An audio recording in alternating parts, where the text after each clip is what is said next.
What do you do when faced with this? I didn't make the choir, Dad. The list went up after school. My name wasn't on it.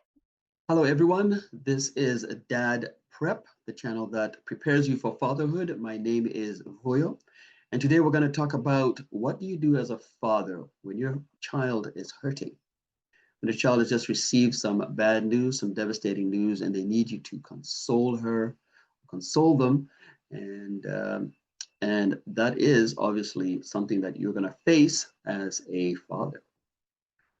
We have three children. We have three children. I was going to say had, but we have three children. The kids are just now in their late to mid 20s. So they're no longer with us. They've gone out. All are married and starting their own families. I have two grandchildren. But this incident actually happened to us almost 50 years ago now. And interestingly enough, well, I don't know if it's interesting, but I still think about this particular incident. I'm going to tell you about this incident that happened to us. And I still think about it even to this day. It upsets me. And I'm going to have another teaching at the end there and I think there's a reason why it still upsets me to this day. I'll tell you why. But in our town, in Kitchener, there was a Kodai choir. A Kodai choir is a choir for primary schools, certain primary schools, to go to our main entertainment complex. It was called the Center in the Square. We no longer live there, so I'm not even sure if this is still the main entertainment center or they've built another one. But it was I think it was every year, or was it every 2 years? I don't know. But primary school kids, some schools would get together, practice some songs, and then they would all meet at the Center in the Square, and we would have this primary school kids singing and entertaining us. It was a good time. We enjoyed that very much. Our oldest daughter actually got her turn in the Kodak choir and got a solo part. So there's parts in the performance where some kids would come up front, sing a line or two solo, and then be supported by the choir in the back. And so oldest daughter got a part. Woo! We were jacked. We went proud. Yeah, it was fun. We put all our kids in a choir, like those there's a Kitchener Waterloo Philharmonic choir as well. That we put them in, and we put them in piano lessons. We wanted them to have a musical background as they grew up, and they did, and they do, and they're all pretty musical right now. So when our second daughter now was coming up for her turn in the Kodak choir, we knew she was going to audition for a solo part.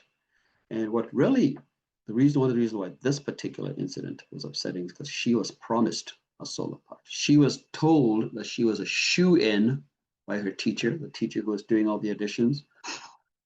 What was her name? Actually, I won't mention her name. I think I know it, but okay.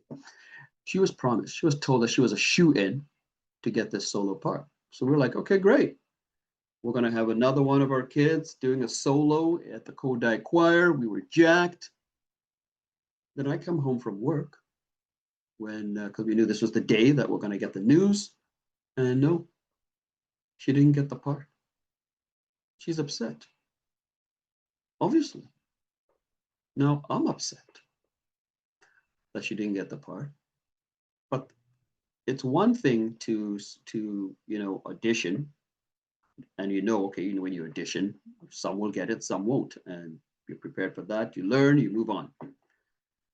But when you audition, knowing that okay, I'm going to get it because it was promised to me by my teacher, and we're talking about age groups. This has been like 6 or 7. No, it's been 5 or 6. So we're talking about 10-year-olds, 11-year-olds, right?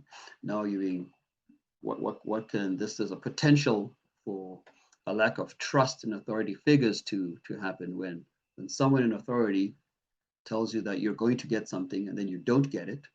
Why should you trust them? Why should you trust your teachers? Why should you start trusting what people say to you? These are the kind of things now you have to start maneuvering, making sure that your daughter does not get those kind of things, doesn't get the message in her head, that people are untrustworthy. But you don't want that either. So now daughter is here. So what's the lesson as a father? So as a father, obviously now you want to console her, you want to protect her, you also want to fight for her, you want to defend her, right? And that's what I wanted to do. And this is the part that I'm talking about why I think this is still in my head, because it's kind of a regret that I didn't go to the teacher. I didn't go to the teacher to talk to her. No. It was a female teacher. I'm not going to go pound her, but to talk to her about what she did. Also, one is maybe to teach her something that she can't do this, so she shouldn't do it again. Make sure to maybe it would help her out. But I also wanted her to apologize. I don't know if she did apologize to her daughter.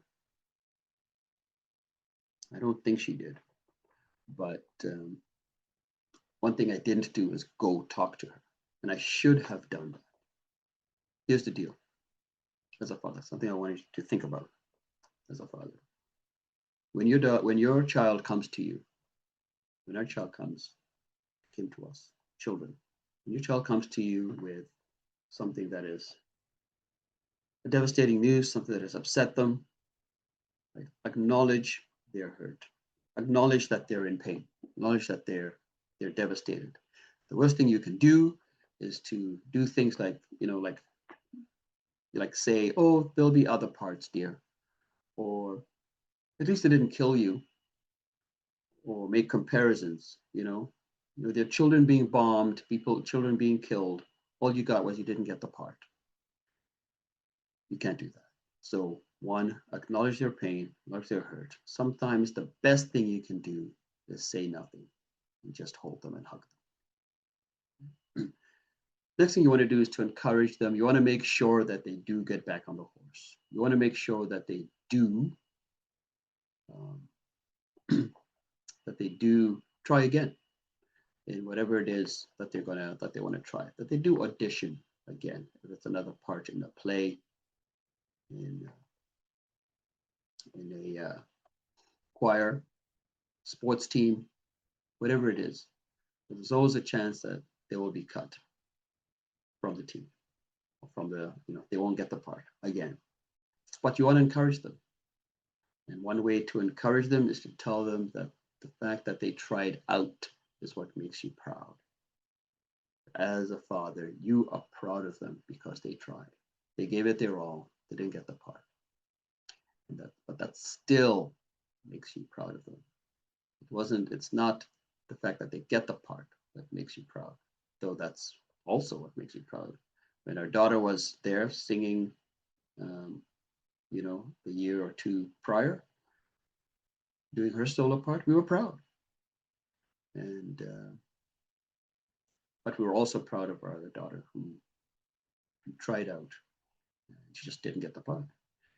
And since then, she has tried out for many other things. She went to a musical school in high school and got many parts. She has entertained us in her performances through the years, and it's been good. It's been good. So she got through that.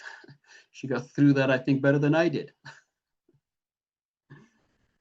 But no, it's good. So acknowledge that they're hurting. Sometimes the best thing you can do is say nothing, and then encourage them.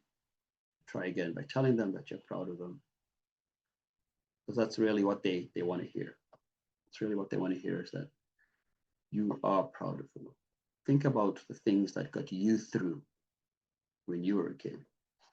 Did you want to make your dad proud? I know I did. I wanted to make my parents proud. Your kids want to do the same for you. So yeah, that's kind of what I wanted to say in this particular episode, guys. Tell me what you think. If your dad's watching this, can you come make a comment down in the comments about any incidents of when your children were hurting and how you got them through that moment. I'd love to hear those. Maybe you can encourage someone and help some other young men who are preparing to be dads. And maybe young men, if you're watching this, maybe you can tell us of a way that your dad encouraged you when you were going through something. That would be a nice thing to see as well. Well, guys, please like, share, subscribe, just so that some other people can also get this content and maybe help them as well on their journey to preparing to be a father. It is the greatest duty, the greatest duty that a man has in this life. All right, go behave, Dadly.